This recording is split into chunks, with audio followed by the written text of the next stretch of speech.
Graça e paz, irmãos. Estejamos um minutinho mais em oração.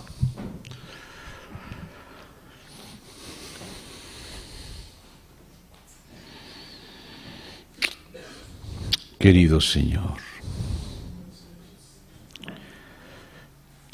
no precioso nome de nosso Senhor Jesus Cristo, te damos graças porque o Senhor quis nos levar consigo, nos ter em si mesmo, nos cobrir consigo mesmo, nos revestir de si, nos livrar de nós mesmos e do nosso inimigo e da morte, nos cobrir e nos encher. Nós, Senhor, te temos recebido e te recebemos. Abra nossos corações para poder receber sempre mais de Ti. E que Teu Espírito possa nos limpar, Teu sangue, Tua palavra, Tuas águas, Teu Espírito, Senhor. O Senhor possa nos ungir, o Senhor possa fazer a Sua própria obra entre nós. Sumerge-nos em Ti. Nós nada queremos fabricar, só crer, nos inclinar ante Ti, esperar de Ti e contar contigo. Te pedimos, Pai, que nos ajudes a considerar outra porção da Tua palavra, Tua preciosa obra, e que o Senhor possa nos edificar no próprio Senhor, através da Sua própria obra, Seu próprio Espírito em todos nós. Deixamos tudo que é nosso nas Tuas mãos, Senhor. Queremos fazer isto de todo o coração. Completa a nossa falta, Senhor, em Cristo Jesus. E seja nossa nova vida prometida, que recebemos com alegria e com simplicidade, no precioso nome do Senhor Jesus. Amém. Irmãos, então estaremos continuando, procurando nos acercar a um outro capítulo das coisas que estamos considerando nestes dias, em continuidade, tanto aqui em Cabo Frio, como nos lugares onde temos estado nestes dias, nesta região. E ontem estivemos seguindo um processo do Espírito de revelação do Senhor na igreja. É uma revelação que está na Bíblia já completa. Já por estar na Bíblia, temos que dizer que essa revelação aconteceu. Não estamos, eu pessoalmente, de acordo com Karl Barth, que pensa que a revelação só se dá quando nós entendemos ela. Porque é como se o que Deus fez não tivesse sido realmente um fato de Deus. Se nós não compreendemos o que Deus revela, não é porque Ele não se revela, é porque nós somos cegos à Sua revelação. A revelação de Deus é uma intenção de Deus, o agir de Deus, o falar de Deus é verdadeiro, tem sido verdadeiro, ainda que nós mesmos às vezes continuamos em trevas. Se nós continuamos em trevas, não é porque Deus não falou, não é porque Deus não agiu, sino porque nós estamos engrossados e Deus tem que continuar trabalhando em nós para poder nos tocar. Graças a Deus que Ele continua trabalhando, amém? E também Ele nos toca, e também Ele se revela a nós e trabalha em nós também progressivamente, mas a partir de uma revelação verdadeira, de uma revelação histórica, de uma intervenção real de Deus na história, objetiva, ainda que nós não compreendemos bem ela, e apenas vamos compreendendo ela aos pouquinhos e progressivamente. Hoje temos que dar outro passo mais, outra consideração mais, lembrar algumas coisas da história da igreja, porque estamos vindo o reconhecimento da Trindade na história da igreja. Só que vamos por partes. Primeiro, aquela confissão e o não negar ao Filho. E ontem nos detivemos principalmente em três palavras. A palavra ousia, de essência ou substância, a palavra hipóstasis, ou subsistência, e a palavra pessoa, prosopon, no grego. São palavras que têm sido usadas na história da igreja a partir da Bíblia, por causa da revelação do Senhor. Primeiro, do próprio mistério de Deus em Cristo. Só que o Espírito Santo tem estado fazendo um trabalho continuado.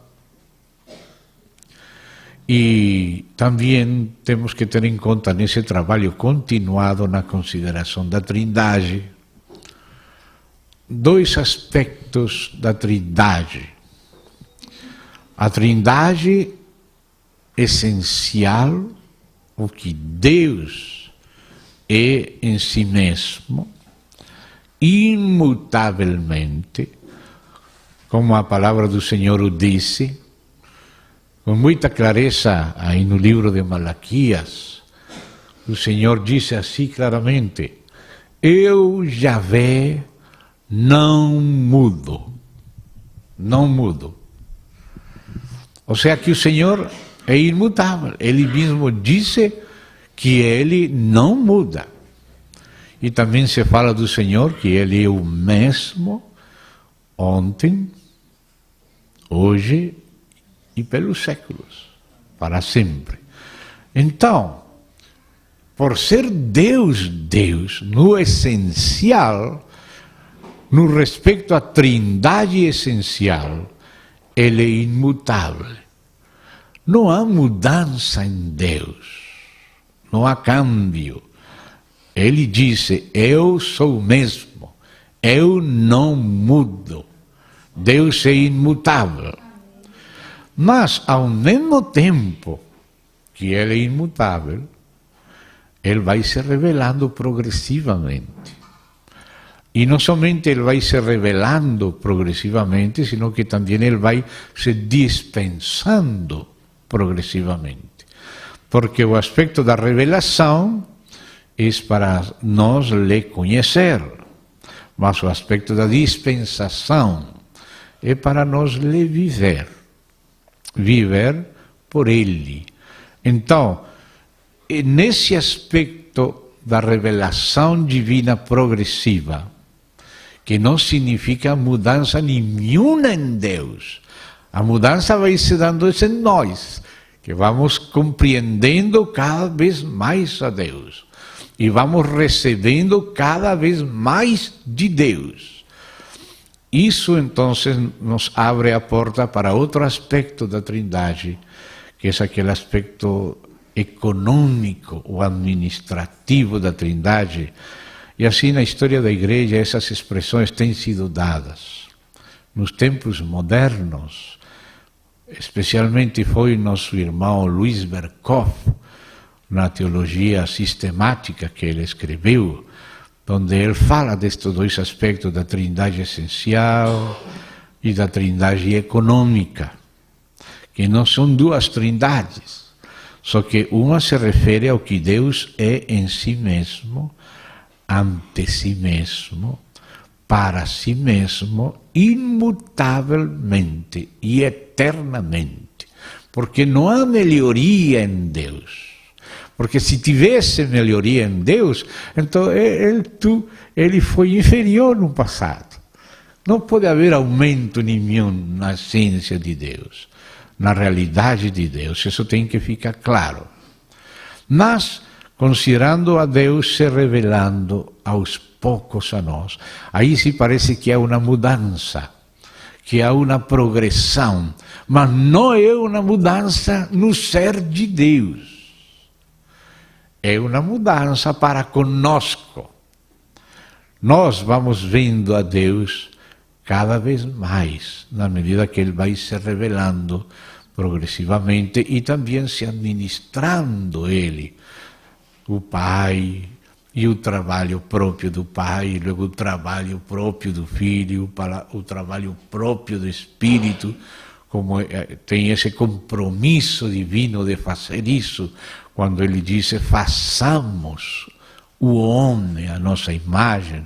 Então aí vemos que no fazer divino é um fazer plural, é o fazer do Pai, façamos, é o fazer do Filho, é o fazer do Espírito, e aí se vemos uma parte primeira, uma parte segunda, uma parte terceira, amém? E assim mesmo como existe a Trindade, no sentido essencial, e a Trindade no sentido econômico, ou seja, administrativo, porque a Bíblia usa bem claro essa expressão economia, só que em nossas traduções não aparece por causa da tradução, mas no grego a palavra oikonomia aparece muitas vezes, fala da oikonomia divina, ou seja, da administração de Deus.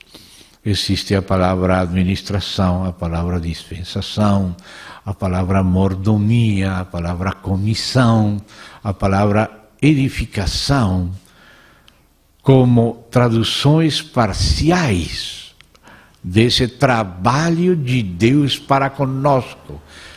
Trabalho que não muda a Deus, mas nos muda a nós.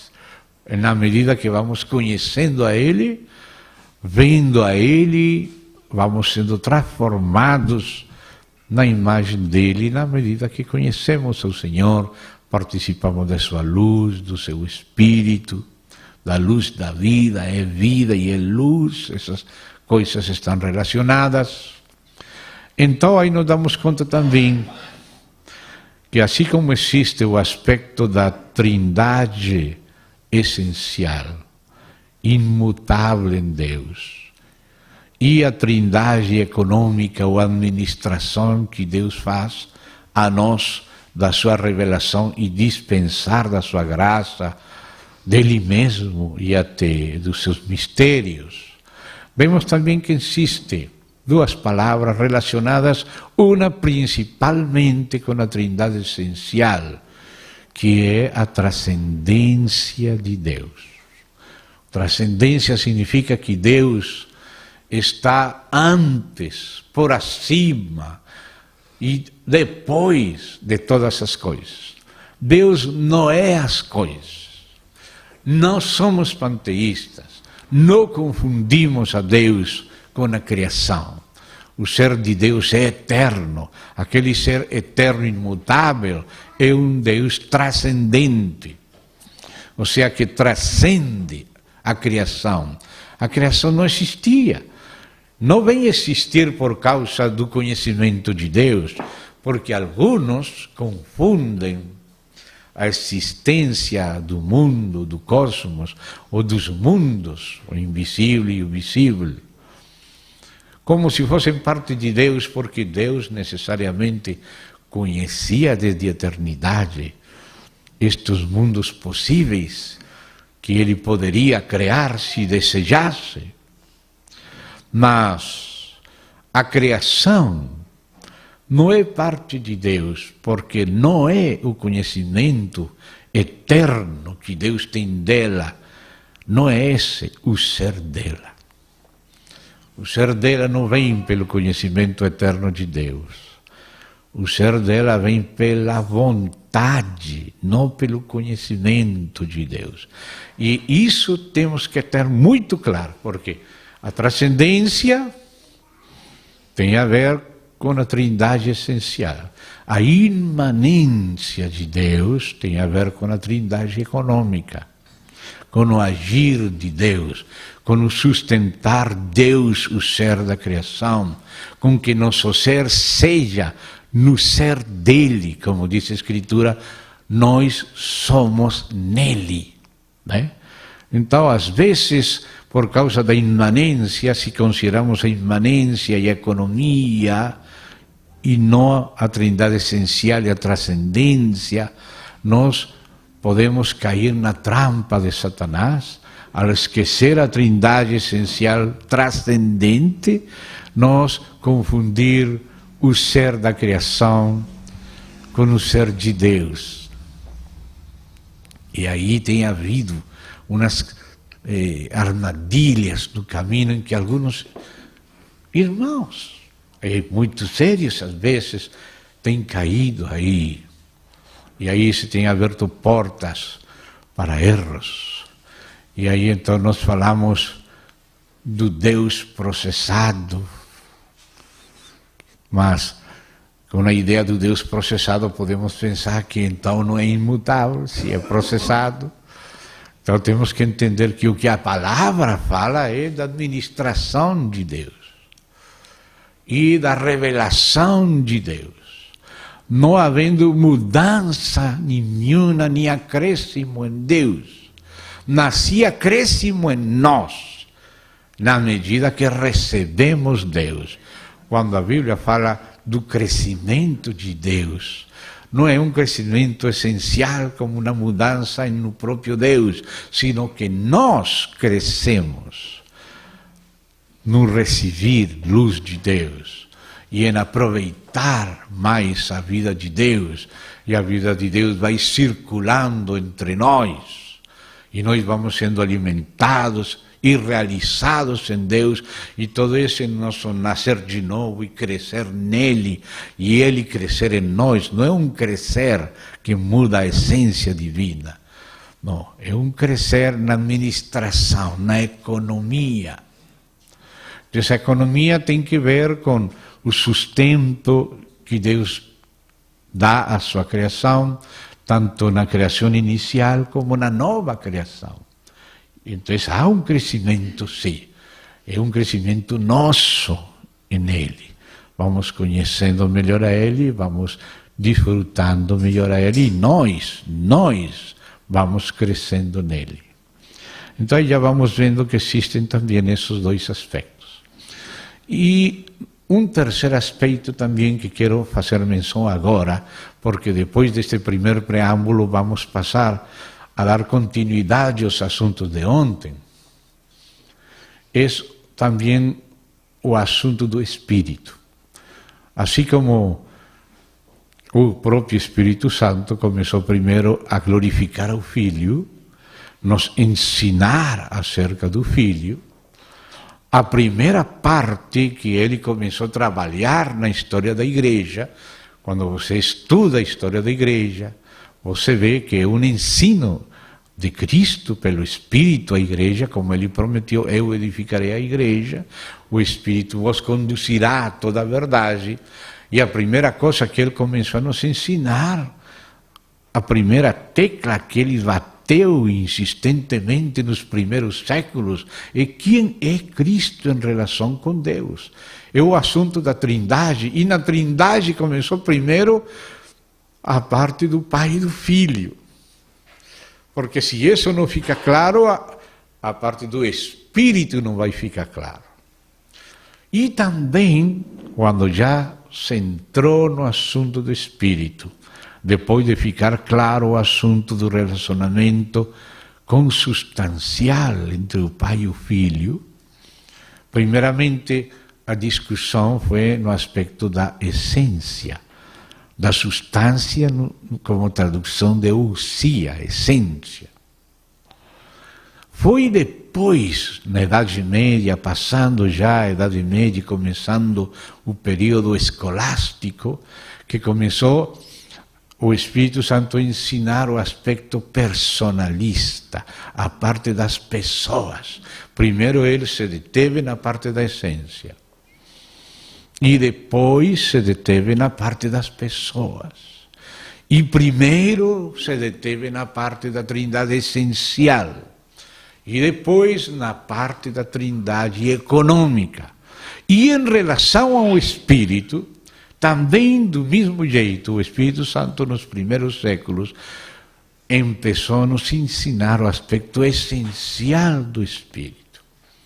E os irmãos que foram agraciados pela graça de Deus para ir descobrindo na palavra de Deus esse aspecto essencial do Espírito.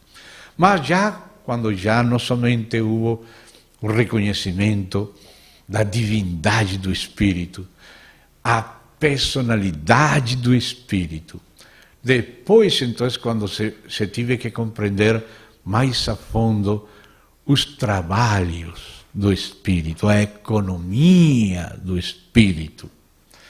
Aí, então, teve que haver um período, antes de ver o aspecto econômico do Espírito, teve que haver aquele período de entendimento da obra do Senhor Jesus. Porque primeiro, vocês veem que Deus colocou no lugar santíssimo do tabernáculo a arca do pacto. E depois, acima da arca, colocou o propiciatório. E a arca nos fala mais da pessoa divina e humana de Cristo que Deus coloca no centro da casa de Deus, no coração da casa de Deus, no lugar santíssimo, tanto do tabernáculo como do templo, ele colocou a arca. Mas acima da arca ele colocou o propiciatório, que já tem a ver com a obra de Cristo, a obra do sacerdócio, porque o propiciatório recebe o sangue, mas recebe o sangue que foi derramado fora do arraial, lá no átrio, lá no altar de bronze. Mas o sacerdote introduz o sangue que foi derramado no átrio, introduz ele no lugar santíssimo e asperge o sangue sobre o propiciatório. Então aí estamos vendo o trabalho de Cristo como sumo sacerdote, o qual inclui não somente sua morte, sino também sua ressurreição e sua ascensão. E então essa ascensão é para apresentar ao Pai a obra completa por nós, na base da qual ele tem a promessa do Espírito. Então aí estamos vendo como o Espírito Santo vai nos conduzindo na ordem do central, começando por a divinidade do Filho, pela sua humanidade, a humanidade e divindade, a natureza divina e a humana na mesma pessoa, divina e humana. E depois a obra dele, a obra humana, o viver humano do Filho. Sobre essa base está a validez da sua obra expiatória, porque se não tivesse sido a vida humana a que foi, e ela a pessoa divina e humana que foi, não teria valor a morte expiatória. Mas a morte expiatória está na base da pessoa divina e humana que ele foi e a prova humana que ele venceu. Agora, sobre essa base, passamos da pessoa divina e humana à obra.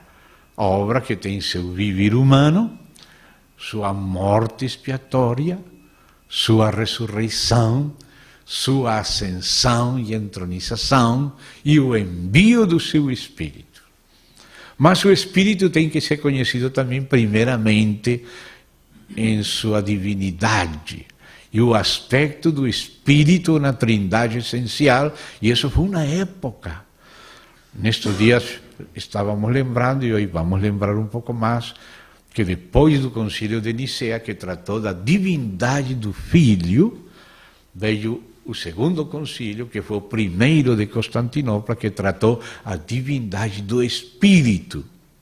Mas a divindade do Espírito pertence à área da trindade essencial.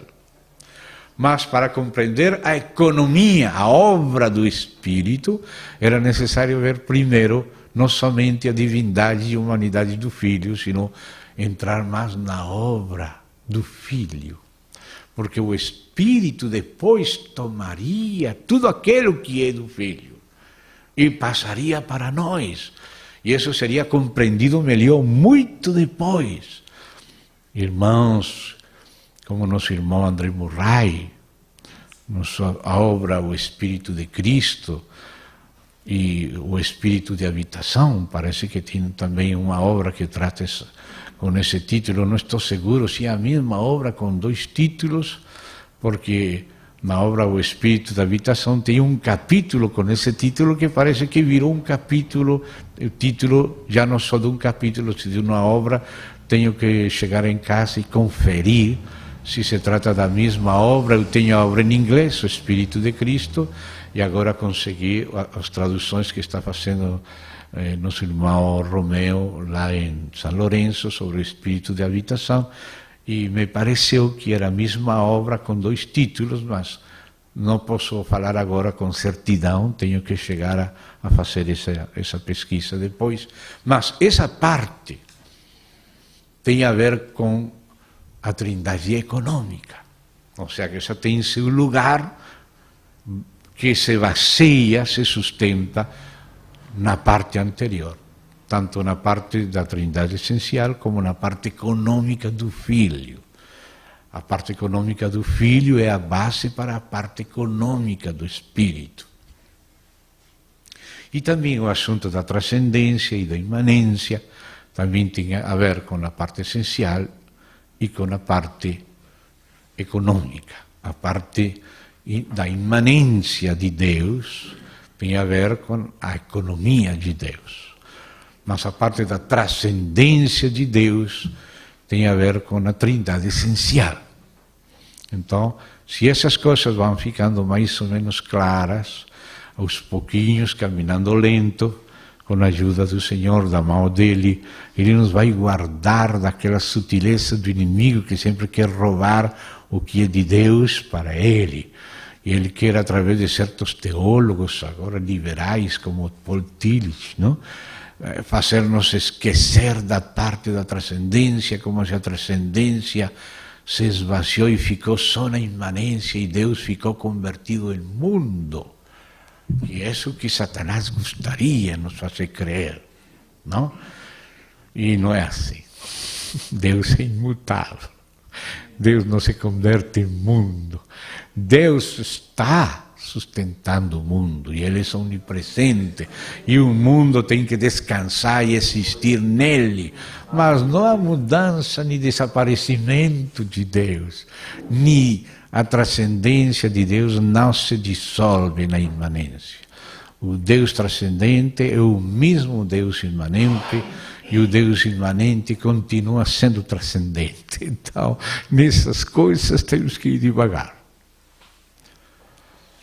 Então, segundo esse preâmbulo, já poderíamos entender que o assunto econômico do Espírito tem um tempo posterior na lógica da dispensação, não? Porque essa economia do Espírito se entenderá melhor depois da economia do Filho. Agora precisamos ver como a parte essencial do Espírito, ou seja, primeiramente o reconhecimento do Espírito Santo como divino e então como pessoa. Primeiro o assunto da essência, depois o assunto das hipóstases e das 3 pessoas. Então agora vamos, assim nessa vista panorâmica, retornar a esse primeiro princípio, sem esquecer o que está vindo, mas para poder aproveitar melhor o que está vindo, temos que ir em ordem. Quando você faz uma lida rápida ou detida do que tem sido chamado o Credo de Niceia, você vê que a essência e o principal do credo de Nicea, não estou falando daquelas outras medidas que se tomou nesse tempo, administrativas e coisas já em relação ao Império de Constantino, que não são coisas bíblicas. Me refiro não às atas do credo de Nicea, do concílio de Nicea no aspecto administrativo, eclesiástico, não. Estou me referindo ao credo de Nicea, ou seja, a proclamação dos irmãos nesse credo acerca da divindade de Cristo, que isso é, em essência, a conclusão do credo de Nicea, confessar a consubstancialidade do Verbo com Deus, o Pai, ou seja, que assim como o Pai é Deus, também o Filho é Deus em essência. E lembrávamos ontem que essa consideração da essência e diferença entre essência, substância no sentido de essência, substância no sentido de hipóstasis, precisou de um cozinamento de vários séculos que, graças a Deus, foi clarificado a partir de nosso irmão Boécio. Boécio logrou fazer aquela nomenclatura esclarecedora do uso exato das palavras para evitar confusões e ambiguidades, e aí, a partir de Boécio, se abriu um novo espaço no entendimento da Igreja e se colocou a base da escolástica cristã dos séculos, já não da Idade Média temprana, sino da Idade Média propriamente dita, não? A escolástica, mas todos aqueles escolásticos famosos como Tomé de Aquino, como Alberto Magno, Alejandro de Hales, Duns Scoto, Buenaventura e outros, tiveram a base de Boécio. Boécio foi que abriu como um novo nível para poder a Igreja seguir crescendo na compreensão e no testemunho.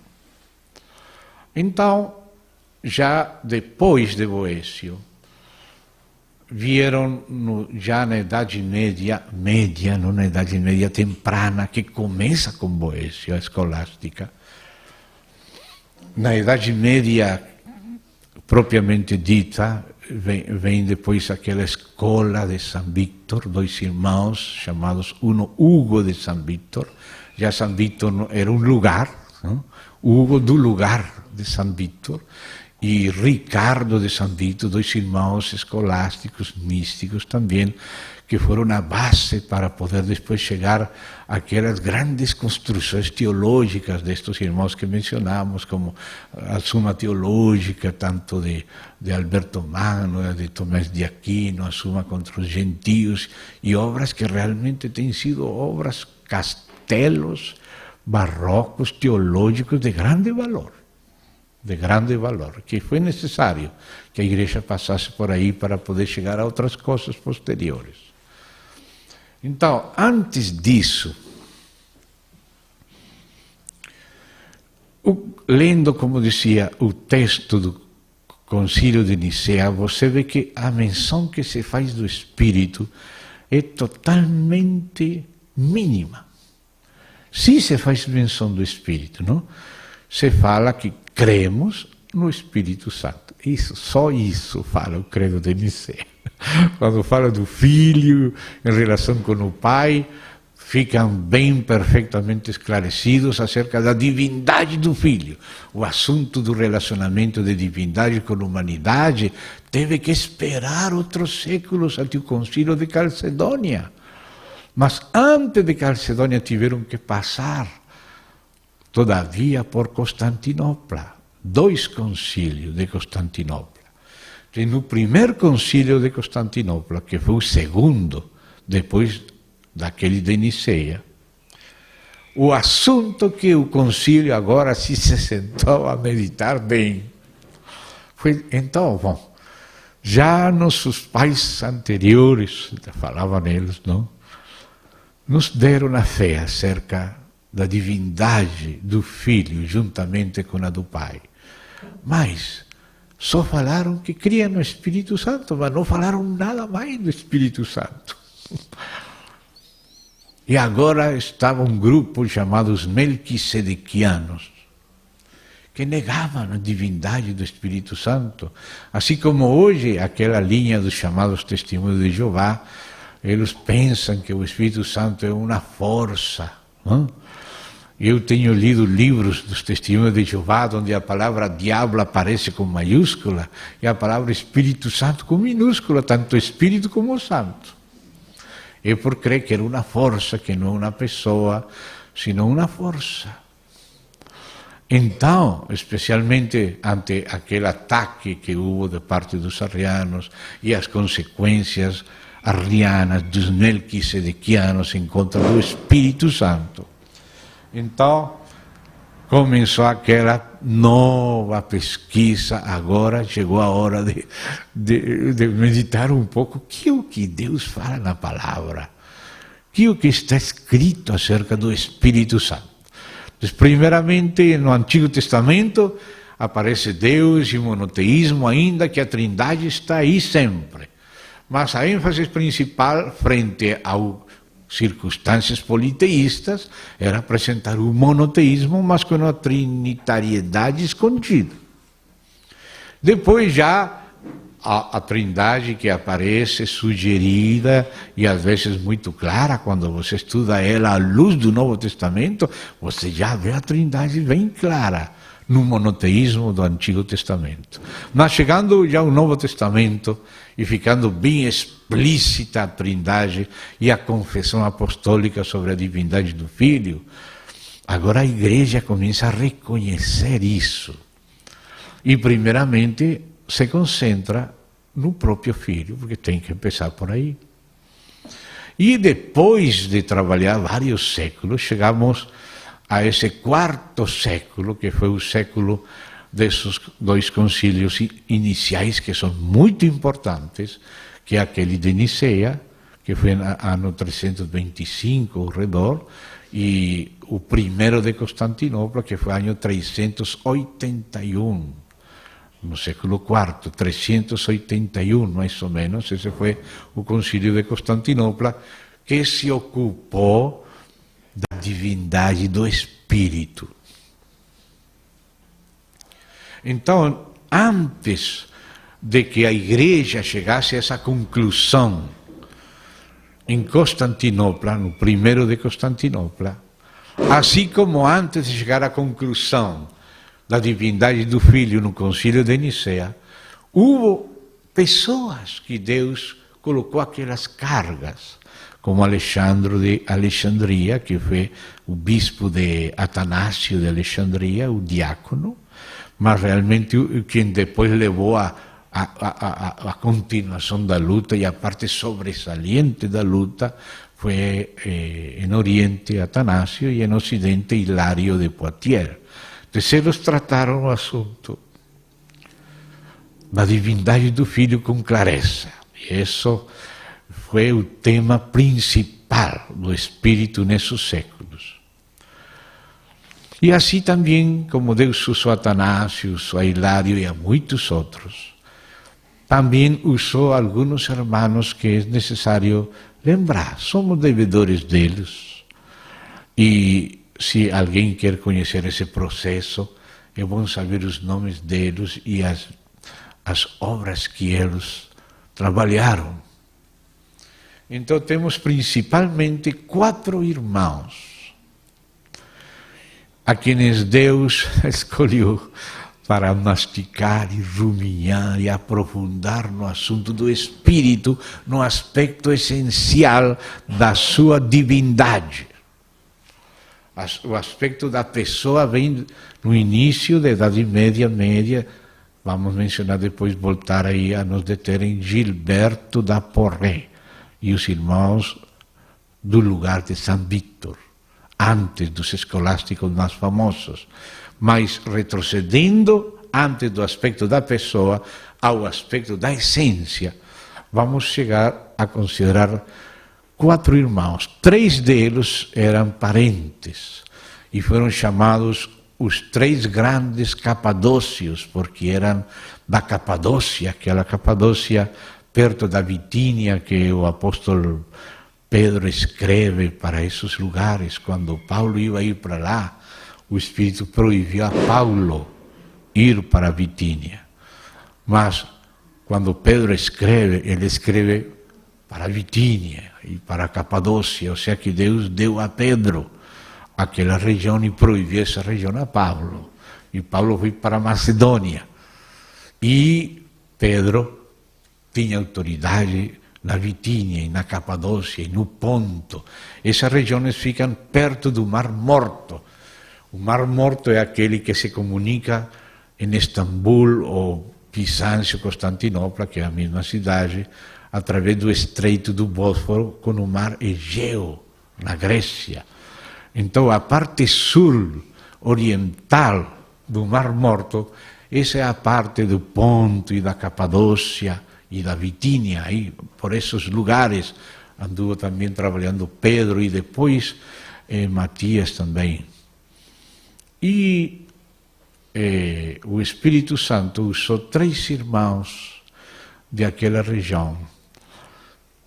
Quem influiu neles, especialmente em Gregório de Nissa, que era um dos 3 capadócios, foi Orígenes, o mais antigo daqueles irmãos eruditos, poderíamos dizer o primeiro bibliólogo. Parece que Deus fez que o nome de Orígenes fosse honrado pela sua vida, porque muitas coisas na história da igreja se originaram com Orígenes.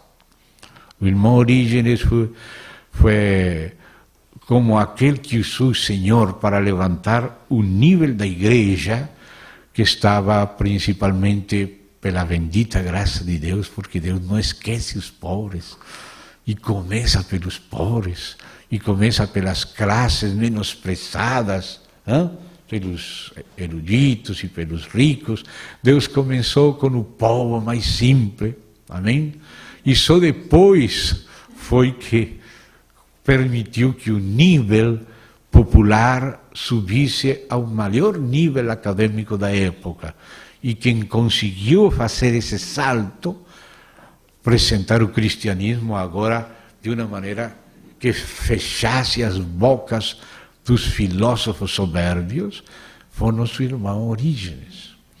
E ele também originou aquela teologia exegética, a teologia alegórica, a bibliologia. Ele foi o autor da Tetrapla e da Hexapla, que são a transmissão dos textos antigos, do grego, do hebraico, e outras 2 versões, inicialmente 4 colunas de versões antigas, era a Tetrapla, 4 colunas, aqui a versão do hebraico, aqui a versão do hebraico em letras gregas, depois tinha aquela versão da Septuaginta, e depois tinha uma das versões edionitas, e depois foi completada por outras 2, não?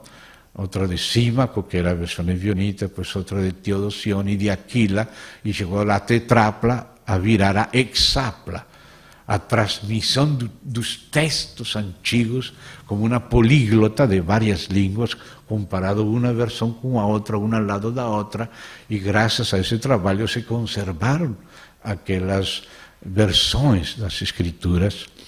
Então a bibliologia, tanto a alta crítica como a baixa crítica, também se originou com Orígenes, não? E foi um irmão que depois tive dificuldades, foi tratado um pouco mal em Alexandria, então os irmãos de Cesareia convidaram ele a se mudar a Cesareia, fundou a escola de Cesareia, fundou a biblioteca da igreja e da escola em Cesareia, na qual, quando morreu Orígenes, continuou Pânfilo e acrescentou Pânfilo àquela biblioteca, e na base dela Eusébio de Cesareia conseguiu escrever a sua história eclesiástica famosa, baseada na biblioteca de Orígenes, que ficou a cargo de Pânfilo. E os discípulos que fez Orígenes chegaram com o tempo a ser os bispos daquelas igrejas antigas. Assim que realmente o trabalho de Orígenes Deus usou muito, aunque não era infalível, e depois de 3 séculos veio a chamada controvérsia origeniana, porque apesar de que ele recebia muitas coisas boas dele, um discípulo dele, chamado Metódio de Olimpo, teve que discordar em alguns pontos, e houve uma controvérsia acerca de alguns ensinos de Orígenes, mas 3 séculos depois de morto ele. Ou às vezes não tanto. Mas até os tempos de Jerônimo, que foi o segundo grande bibliólogo depois de Orígenes, 2 ou 3 séculos depois, porque Jerônimo participou de 2 séculos.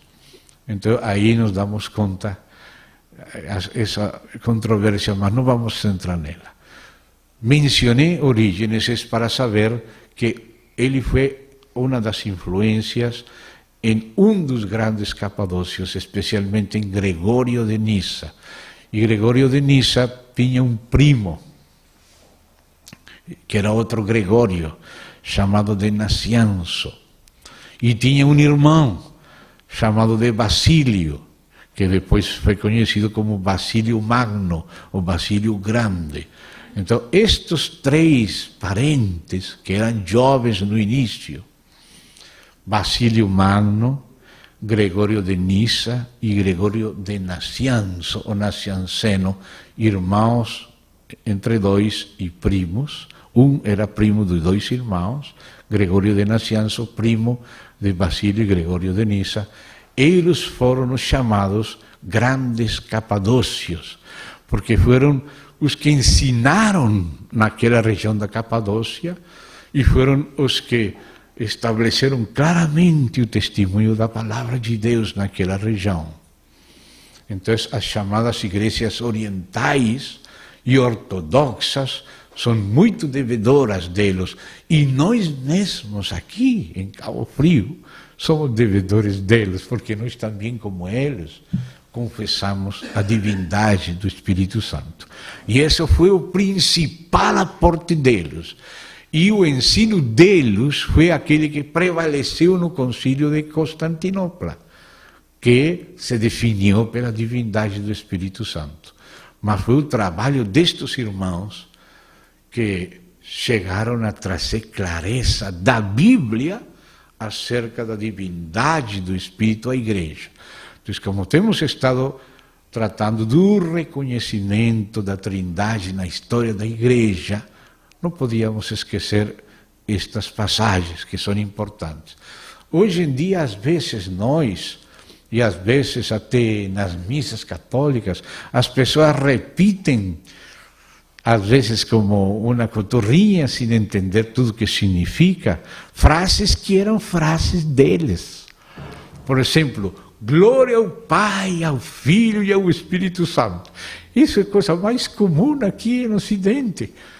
Qualquer pessoa, ainda sem conhecer se é católico ou se é protestante com consciência, pode falar isso, glória ao Pai, ao Filho e ao Espírito Santo. Isso foi Basílio que falou pela primeira vez, falou essa glória. Porque ele se deu conta que o Espírito Santo também era Deus com o Pai e o Filho. E, portanto, também era adorável. Só que Jesus falou que quando o Espírito Santo vier, ele não vai falar pela sua própria conta. Ele não vai falar de si mesmo. Ele vem glorificar o Filho. Não? Mas o Pai e o Filho se falam do Espírito. E disse assim, por exemplo, Jesus: todo pecado contra o Pai e o Filho será perdoado neste século e no vindouro, mas o pecado contra o Espírito Santo não será perdoado neste século, ou seja, nesta era da Igreja, nem no vindouro, ou seja, no milênio.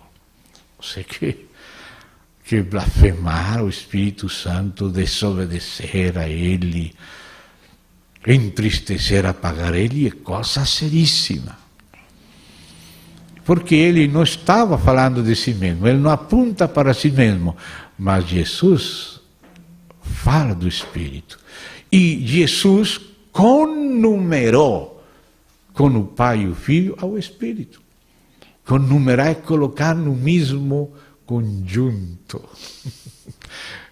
Ontem lembrávamos dos conjuntos, que você tem um conjunto de frutas, mas uma pedra não pode entrar aí nesse conjunto, porque não é uma fruta, é uma pedra.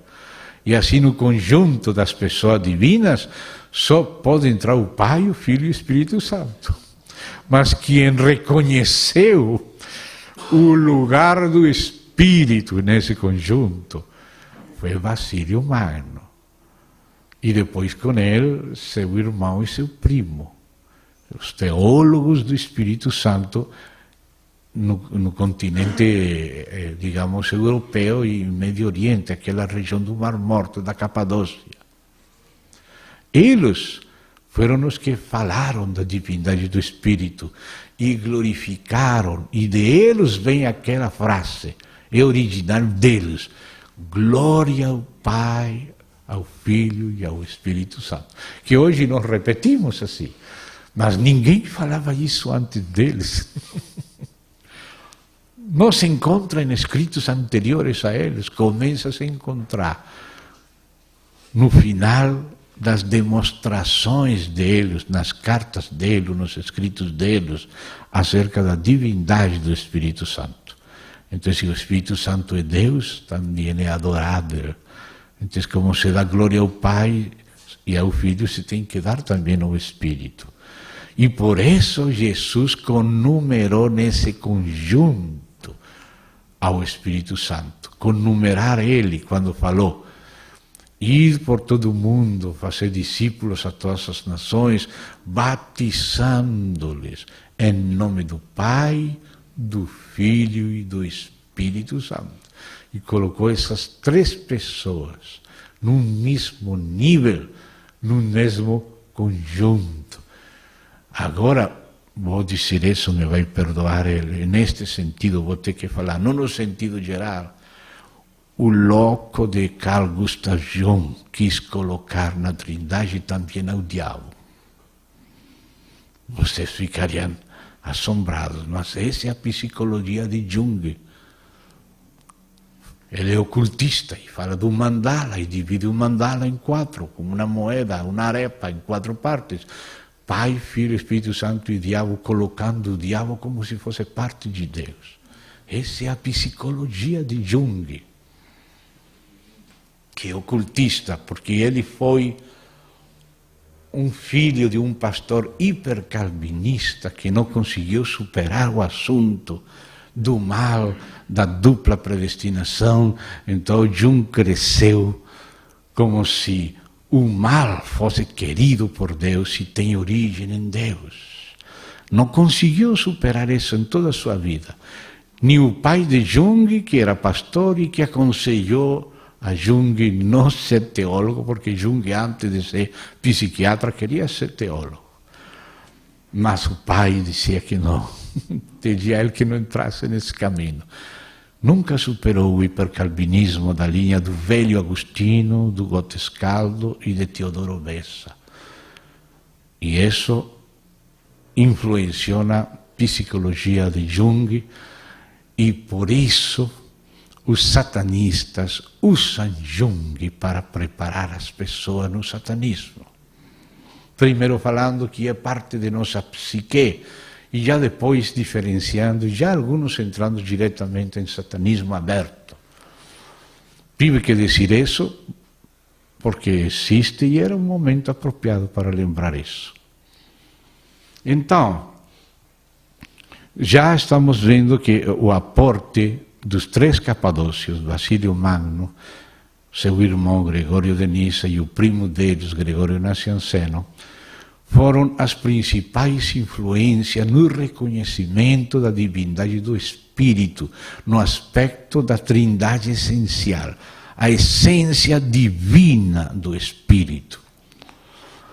E o Concílio de Constantinopla se ocupou disso e concluiu em acordo com eles isso. As pessoas viram que eram eles que tinham razão.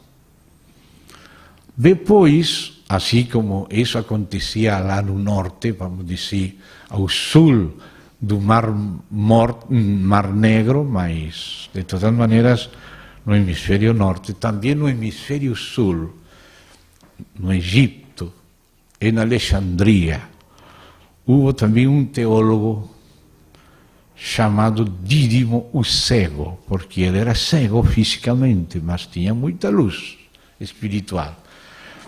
E ele é chamado também do teólogo do Espírito Santo, porque foi um irmão que se concentrou em ver que o que o Senhor fala do Espírito Santo, que o que a palavra de Deus fala do Espírito Santo, e essa foi a paixão da vida dele, e ele escreveu assim um tratado sobre o Espírito Santo muito precioso.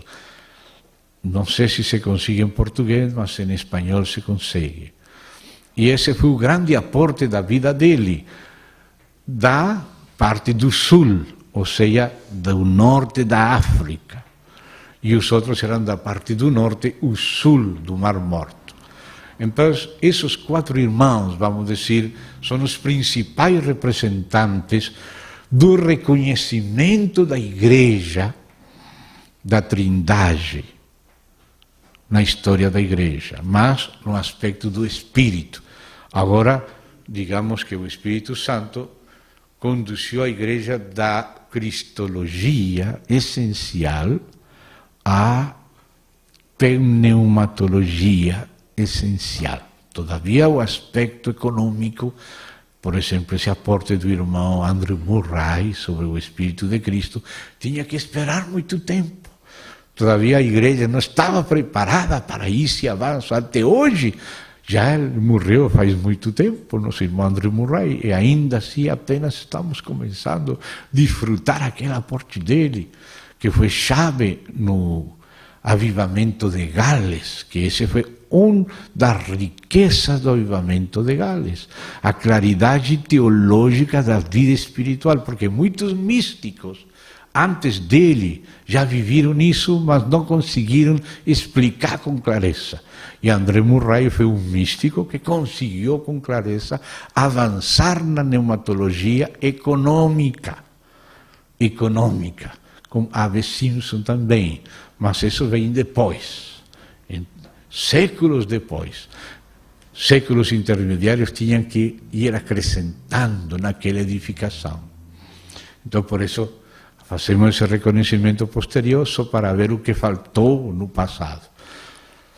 Mas temos que agradecer o que sim houve no passado. Então, aí já a base do reconhecimento do Espírito Santo como divino ficou claro. Mas como ontem tratávamos o assunto do uso da palavra substância, ainda estava ambíguo em Constantinopla. E foi necessário que em Constantinopla já se usasse a palavra hipóstasis em plural. E já a partir de Constantinopla começou a usar-se 3 hipóstases, para falar a hipóstase do Pai, a hipóstase do Filho e a hipóstase do Espírito Santo. E essas discussões acerca desse uso aparecem nas epístolas de Jerônimo, com Dámaso e outros, que veio depois. O segundo grande bibliófilo, depois de Orígenes, foi Jerônimo depois, mas uns séculos depois, poucos séculos depois.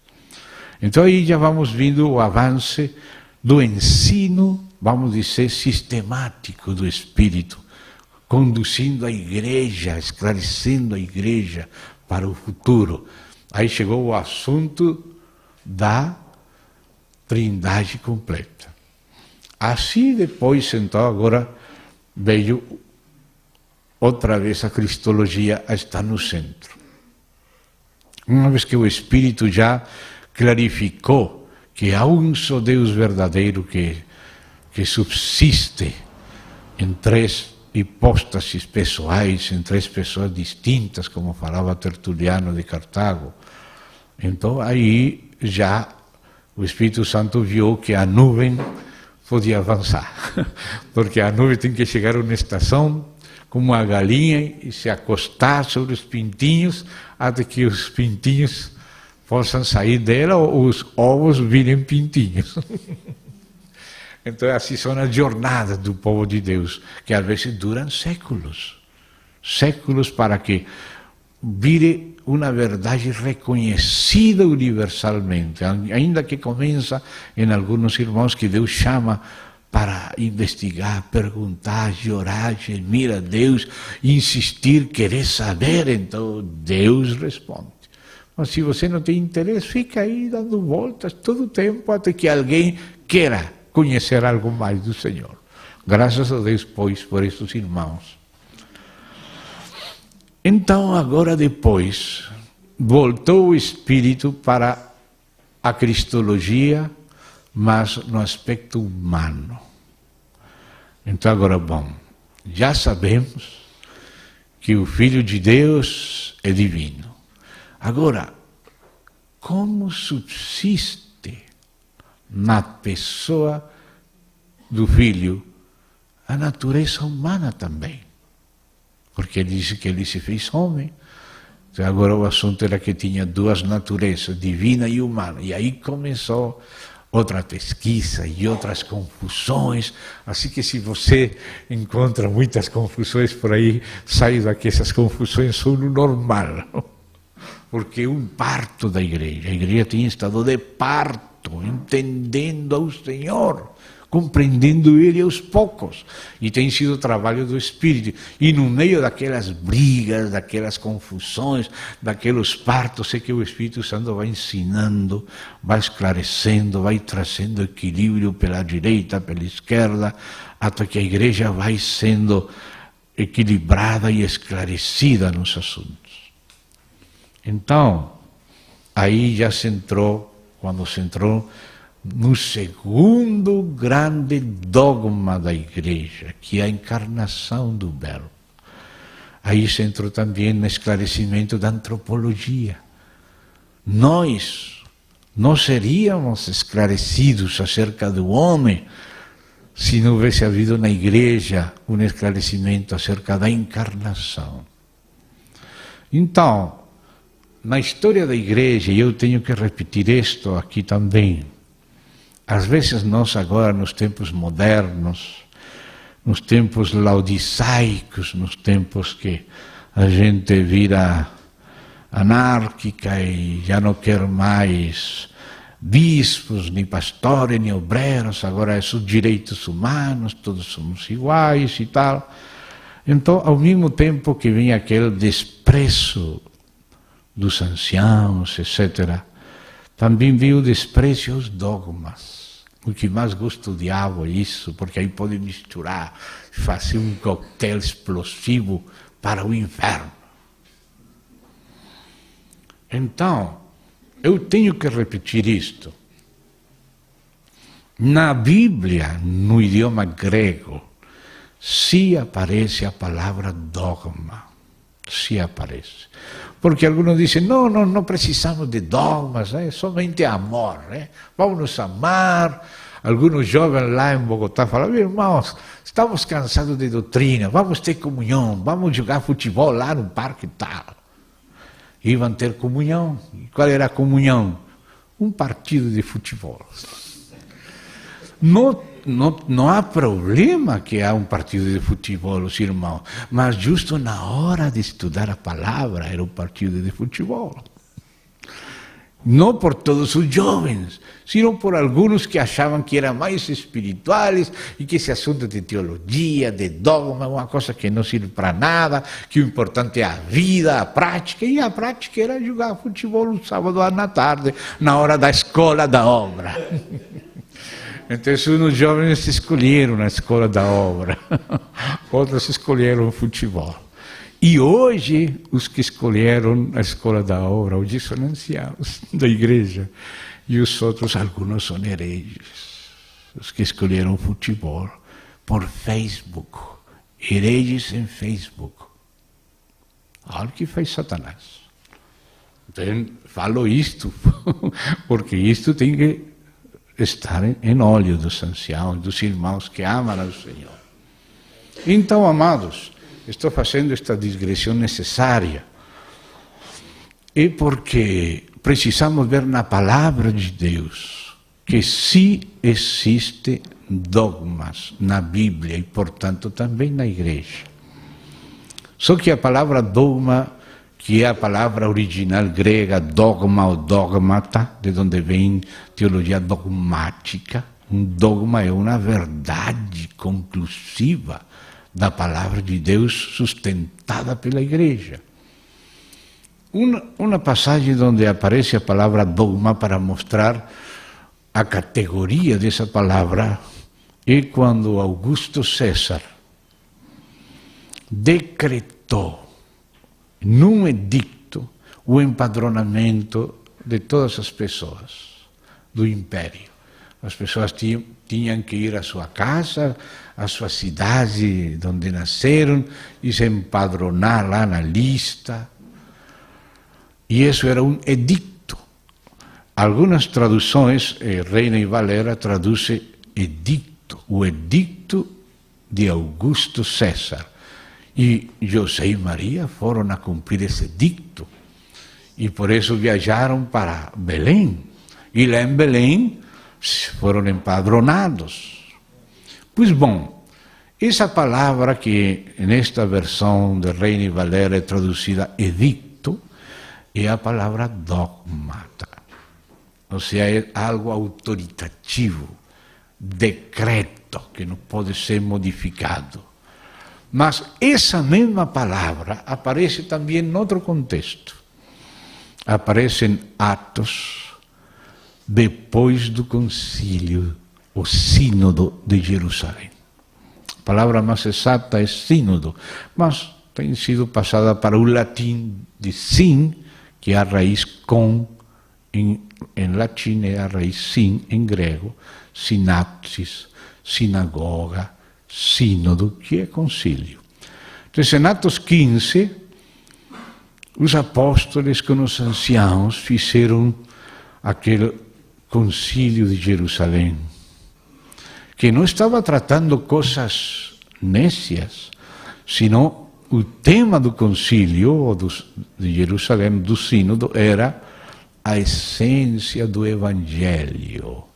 Não estavam tratando se se pode comer aquela, como se chama aqui, aquela comida de sangue, chouriço. Bom, o tema não era o chouriço. O tema era a essência do Evangelho. Somos salvos pela fé em Cristo, não na base das obras da lei, sino por crer na morte expiatória de Cristo, a ressurreição dele e viver por ele. Ou seja, que o tema era nada menos que a essência do Evangelho. Então, depois de terminado o concílio, diz: pareceu bem ao Espírito Santo e a nós não impor outra coisa, senão somente escreveram uma carta.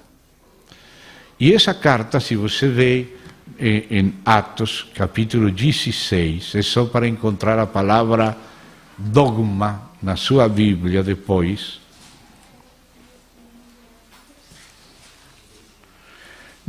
(16:4), vamos ver com que tradução aparece aqui em Ferreira de Almeida, comparada com Reina e Valera. Atos, capítulo 16, verso 4. Aqui esta tradução diz: ao passar pelas cidades, entregavam aos irmãos para que observassem as decisões tomadas pelos apóstolos e presbíteros de Jerusalém. Assim, olhe o lugar dos dogmas na igreja.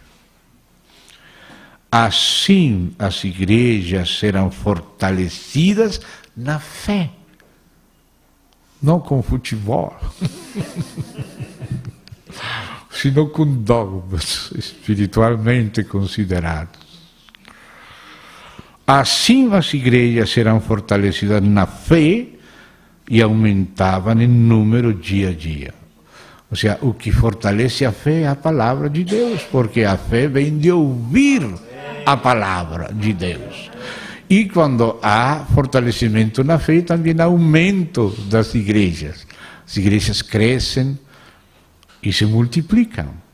Então, este verso que aqui em Ferreira de Almeida diz decisões, você vai no grego e vai encontrar que fala dogmas.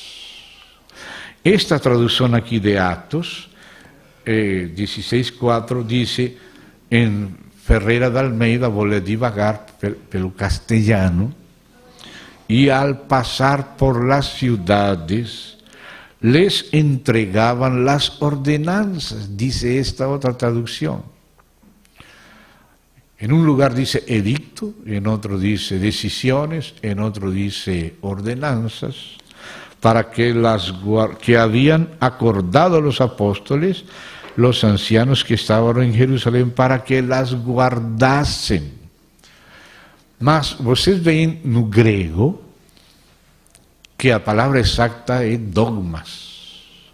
Os dogmas que o Espírito Santo conduziu a igreja a reconhecer. Pareceu bem ao Espírito Santo e a nós. E aquela conclusão foi escrita.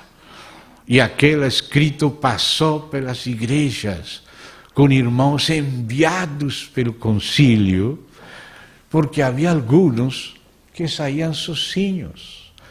E isso não edificava nas igrejas, sino que perturbava nas igrejas. Aqueles que saíram sem nosso acordo, falando suas próprias ideias isoladas, suas próprias doutrinas, o que fazem é confundir, perturbar as igrejas. Mas aqueles irmãos buscaram juntos a Deus.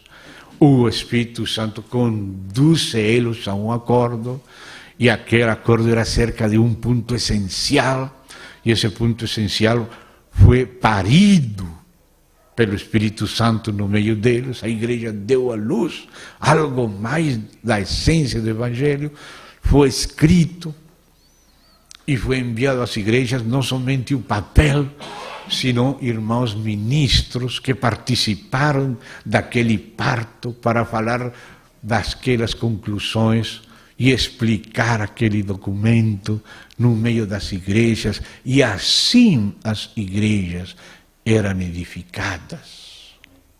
Amém? Assim eram edificadas. Irmão, esses são os contextos principais onde aparece a palavra dogma na Bíblia.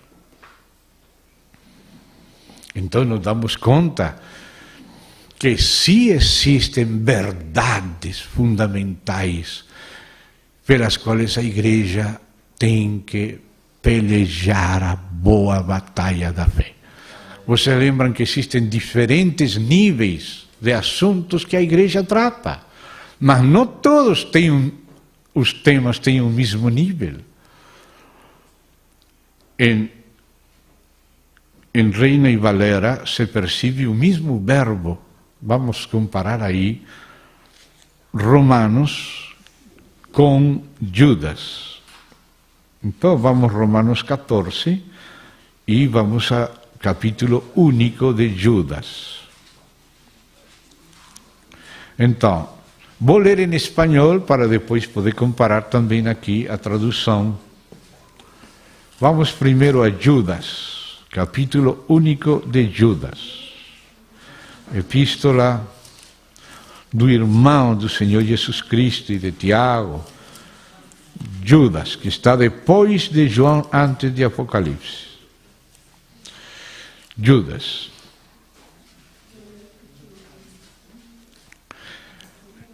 Então, vou ler verso 3 do capítulo único. Amados, vou ler primeiro em português, quando empregava toda diligência em escrever-vos acerca de nossa comum salvação. Note os temas na primeira categoria. Note a categoria dos temas aos quais se vão aplicar certas chamadas de atenção. Acerca de diligência, acerca de nossa comum salvação. Ou seja, estas são as coisas fundamentais.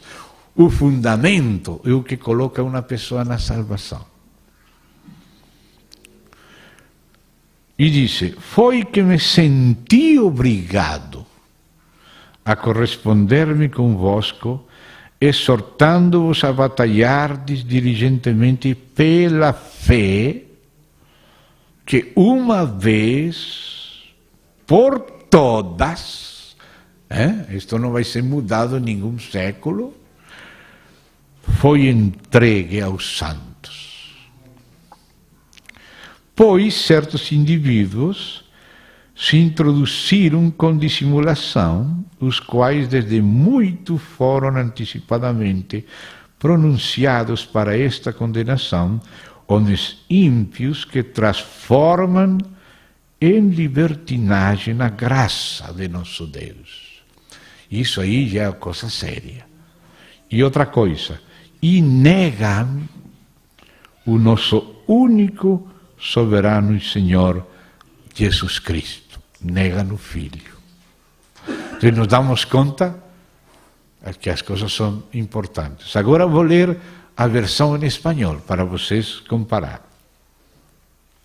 Amados, por la gran solicitud que tenía de escribiros acerca de nuestra común salvación, me ha sido necesario escribiros exhortándoos que contendáis ardientemente por la fe que ha sido una vez dada a los santos.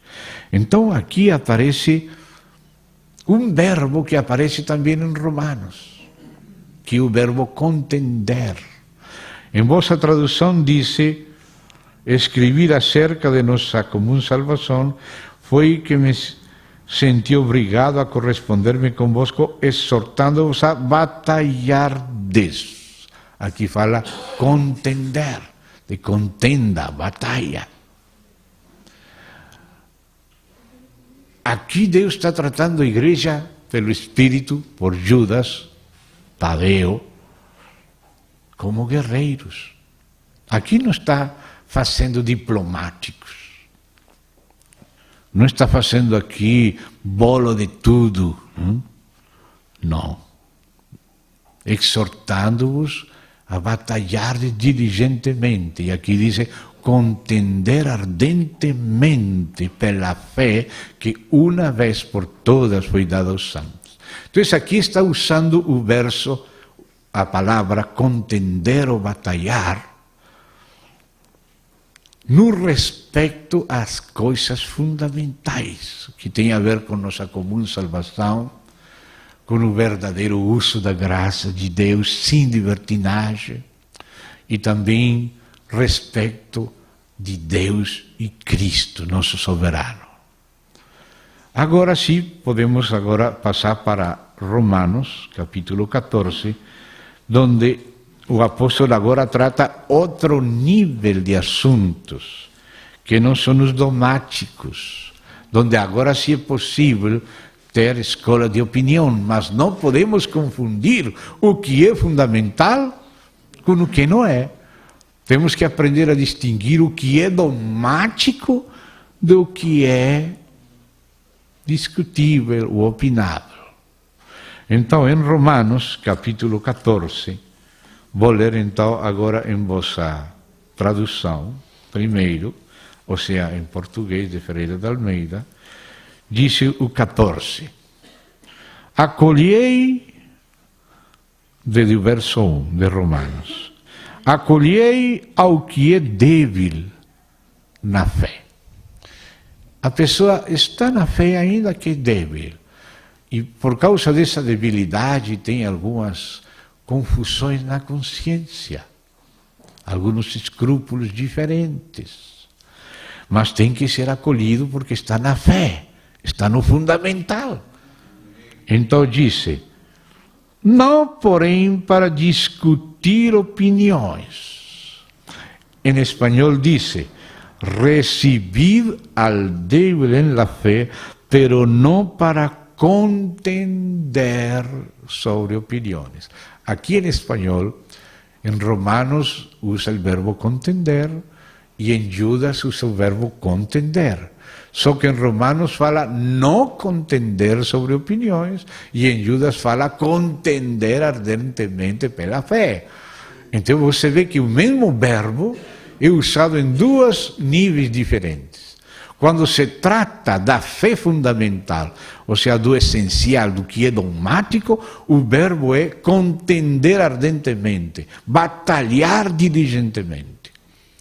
Quando o assunto não é fundamental, senão são opiniões de pessoas que estão no mesmo fundamento, mas que em alguns assuntos tem alguma diferença de opinião. Aí se fala não contender.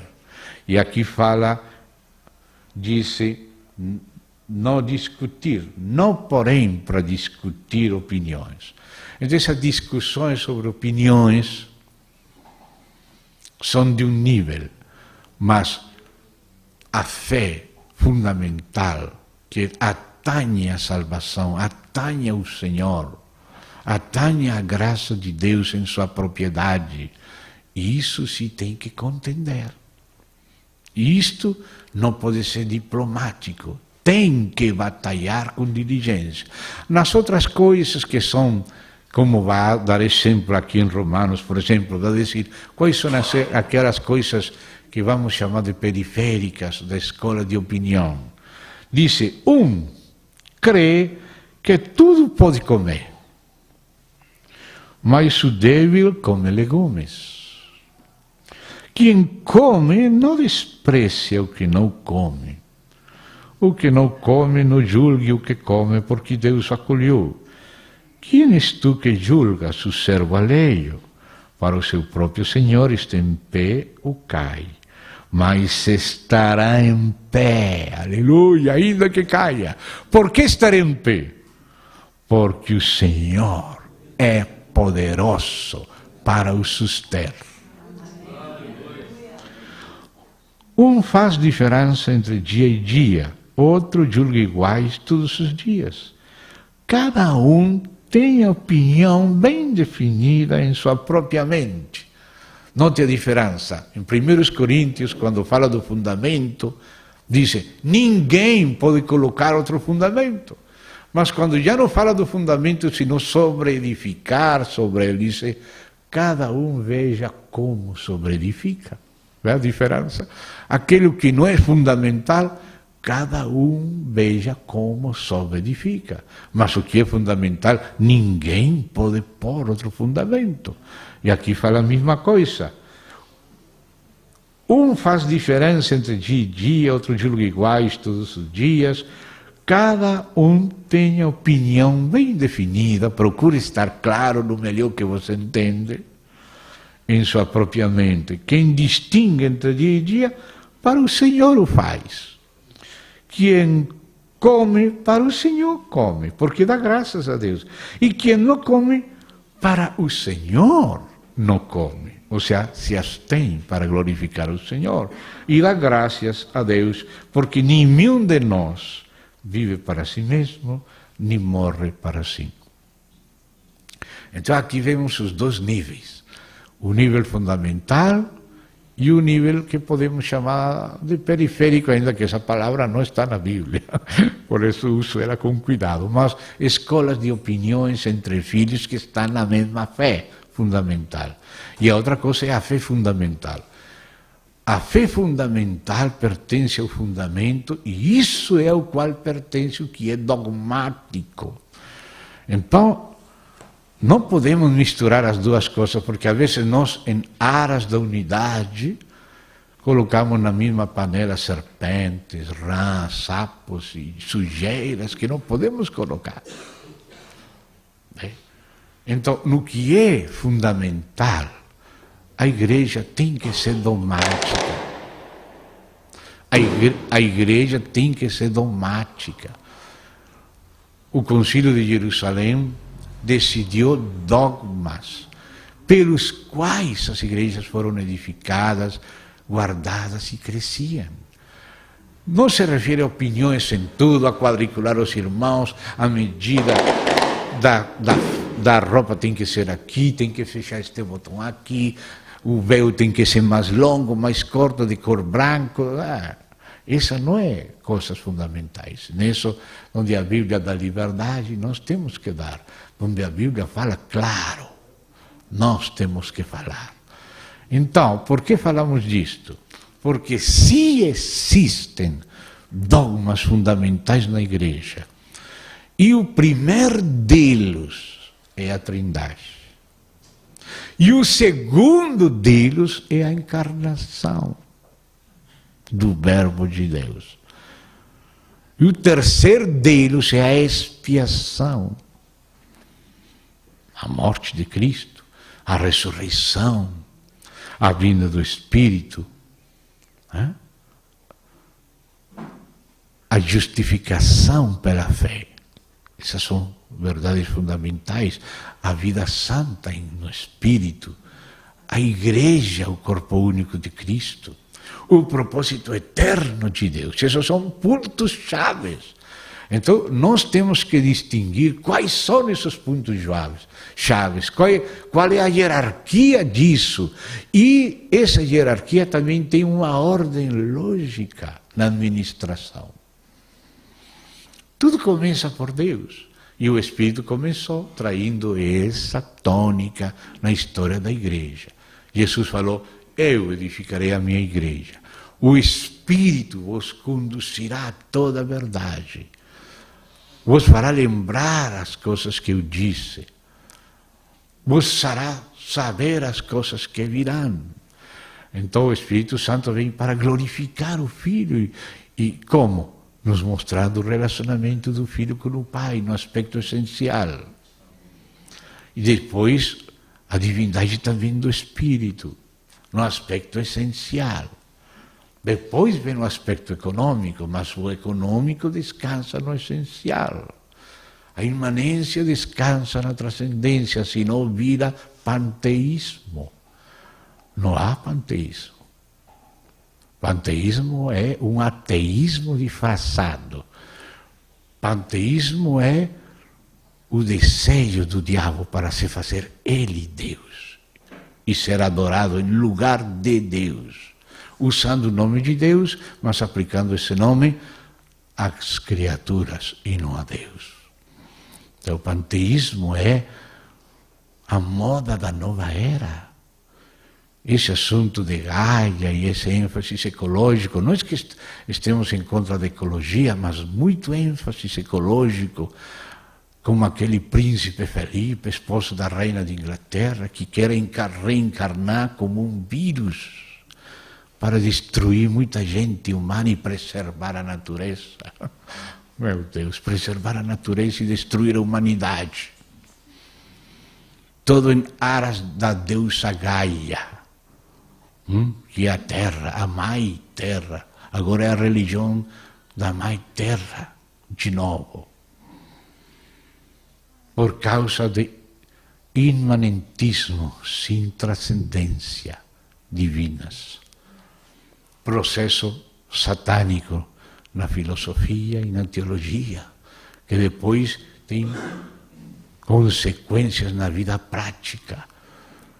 Agora, a matéria, o Ilen é yin yang, o bem e o mal, tudo misturado, nada definido. Ao homossexualismo, tudo ok, toda coisa indigna, se volta normal. Se dá conta, se desaprovamos ter em conta a Deus, ficamos entregues a toda classe de loucura e inconveniência, que traz consequências de retribuição graves. Se soltamos Deus, vamos caindo para o abismo. Alguns eternamente, os que não nasceram de novo, e outros para o dano da morte segunda. É delicado. Então, amados, aqui a palavra de Deus nos mostra, existem dogmas. E esses dogmas têm uma ordem lógica. Um é a base do outro. E um desses dogmas é a Trindade. E o segundo é a encarnação, as grandes verdades que a igreja, e só a igreja, sustenta. Porque não o judaísmo, que não é messiânico, não sustenta o que a igreja sustenta. O Islã não sustenta isso. Nem o hinduísmo, nem a ciência, nem a academia. Só a igreja é coluna e baluarte da verdade. Só a igreja confessa um único Deus, que é trino, Pai, Filho e Espírito Santo. Não três deuses, um Deus trino. Só a igreja confessa a encarnação histórica do Verbo de Deus na pessoa de Jesus, ó Cristo. Essa é a confissão da igreja. Essa tem que ser nossa confissão. Tem muitas vozes falando na terra. Bibliotecas cheias, televisão, internet, cheio de basura, cheio de lixo. Nós temos que conquistar esse território. Nós temos que dar testemunho que só a igreja pode falar dessas coisas. Só a igreja tem interesse nisto, e só a igreja vê o valor disto. E a dogmática, irmão, não pode ser esquecida, por causa do Cristo, porque está falando de Cristo. Só quem conhece Cristo fala da Trindade, fala da encarnação, fala da expiação, fala da justificação pela fé, fala da ressurreição, do Espírito, do corpo, do propósito eterno, do reino. Isso não se encontra senão na igreja. Isso é a nossa identidade, nosso paradigma vindo do céu. O inimigo quer confundir tudo, minimizar as coisas, fazer absoluto o relativismo. É isso que o Satanás quer fazer. Absoluto o relativismo. Quer tirar a religião para colocar a religião do laicado, do laicismo, no Estado, na universidade, na academia, na filosofia, na mídia, nos corações da gente. E isso que é? Doutrina de demônios e o trabalho de Satanás. A igreja tem que estar bem clara. Contender, batalhar diligentemente, ardentemente pela fé que uma vez foi dada aos santos, aos santos, aos santos. Só os santos têm isto nas suas mãos. E não podemos, irmão, não se esquecer disto. Temos que ser sempre definidos no assunto. Então, depois tem que se ver o relativo à encarnação. Por isso fiz toda essa digressão da dogmática, para ver o lugar do seguinte dogma no trabalho do Espírito na história. Aí, quando se tratou já o assunto da Trindade, em relação à divindade do Pai, do Filho e do Espírito, agora sim o Espírito Santo começou a chamar a atenção à encarnação do Verbo, a humanidade do Filho de Deus, como também sua divindade. E aí também começaram a aparecer aquelas escolas, aquele monofisismo que falávamos ontem, de uma terceira natureza que não era nem fu nem fá. E o outro extremo, o extremo de duas pessoas, um homem por lá e outra pessoa divina que vem visitar a humana por um tempo e sai de volta. Um nestorianismo que, em vez de falar de duas naturezas da única pessoa do Filho, fala de duas pessoas, uma divina e outra humana, totalmente distintas. Outro fala uma relação que não é nem Deus nem homem, como Apolinar de Laodiceia, que em outras coisas fez um bom trabalho. Ele, por exemplo, refutou Porfírio, um racionalista antigo neoplatônico que é seguido hoje pelos modernistas. Apolinar de Laodiceia refutou ele. Mas ele mesmo, débil como qualquer de nós, cometeu um erro e apresentou um Jesus meio Deus, meio homem. Falava que ele tinha corpo humano, mas que a alma dele não era humana, senão que era o Verbo divino. Então, não tinha alma esse homem. Era meio homem, porque se é um homem tem que ter espírito humano, alma humana e corpo humano.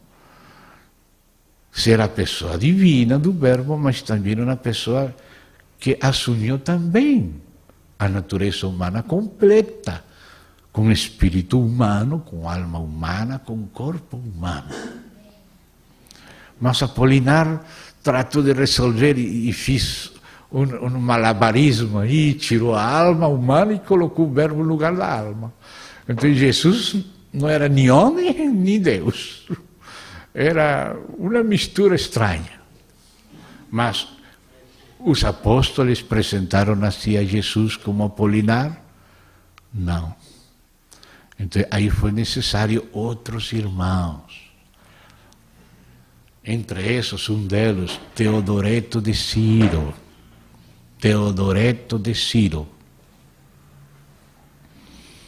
E esses irmãos começaram a esclarecer o assunto de que na pessoa divina do Filho, agora, depois da encarnação, há duas naturezas. Eles falam união hipostática, ou seja, no mesmo indivíduo coexiste a pessoa do Filho com natureza divina, e essa mesma pessoa assumiu condição humana íntegra, a natureza humana. Então é a mesma pessoa com natureza divina e natureza humana. Não são duas pessoas, não é uma natureza, é Deus enquanto Filho e homem enquanto se fez homem. Então aí vem a encarnação, segundo grande dogma. E aquele Verbo que vem falando dele, se fez carne. Mas não somente carne e corpo, sino como fala também em Filipenses, se fez homem, se fez servo.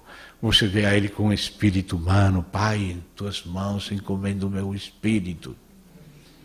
Minha alma está muito triste até a morte, se esqueceu Apolinar de Laodiceia. Não queremos criticar nem rebaixar esse querido irmão. Compreensível que existam todas essas confusões. Porque tem que ser Deus que vai conduzindo o parto da igreja. Tudo isto é aquela mulher com dores de parto, que fala Apocalipse 12. Tudo isto é história. Jesus adiantou, falou, o mundo vai estar alegre e você vai estar chorando. Mas vocês vão se alegrar, um dia vosso choro vai se tornar alegria e ninguém vai tirar vossa alegria. Amém? É o Senhor se formando na igreja, crescendo de graça em graça, de revelação em revelação, toda revelação acerca do Filho, da sua divindade, agora da sua humanidade. E assim então vai continuando. Depois, tudo isso, todavia, dentro da área da Trindade essencial, que agora entra em contato com a antropologia, primeiro de Cristo. E é a humanidade de Cristo que esclarece a nossa humanidade. E aí se entra na história, na antropologia bíblica. E aí entra aquela discussão entre de Agostinho com Pelágio, dizendo que o homem, Pelágio disse, pela sua natureza, sozinho pode fazer a vontade de Deus, e Agostinho fala, não, porque a natureza humana agora caiu, e agora precisa da graça, e a natureza sem graça não consegue fazer a vontade de Deus, e aquela discussão antropológica, e aí toda a filosofia posterior vai herdando essas conversas interiores da igreja, e muita da filosofia moderna só se explica na história da igreja. Os temas da filosofia, ela deve à teologia da igreja. Porque elas têm temas comuns como Deus, alma e mundo. São os três temas da filosofia principais e os três temas da teologia também. Deus, que tem a ver também com a ontologia. Alma, que tem a ver também com epistemologia, nociologia, com ética. Mundo, que tem que ver com cosmos, cosmologia, também com sociedade, e aí sai a sociologia, e do assunto da alma sai a psicologia, e aí vai saindo o pensamento do mundo, mas sempre eles vêm pegando as migalhas da igreja. É a igreja que vem primeiro vindo, entendendo a si mesmo à luz de Cristo. E o mundo vem pegando as migalhas, e alguns vão apreciando, e outros vão separando, e vão se separando, e outros vão caminhando com a igreja, e alguns se convertem, e até os piores ateus, no final, alguns dão razão de novo ao testemunho da igreja, outros ficam fora. Mas, irmãos, deste primeiro aspecto dos dogmas, se continua nos posteriores. Mas já o tempo não dá para entrar nos posteriores, só para deixar aí as coisas, para depois, como o Senhor deseja, ir avançando nisso. Então, vamos nos deter um pouco hoje aqui, hein? Querido Pai,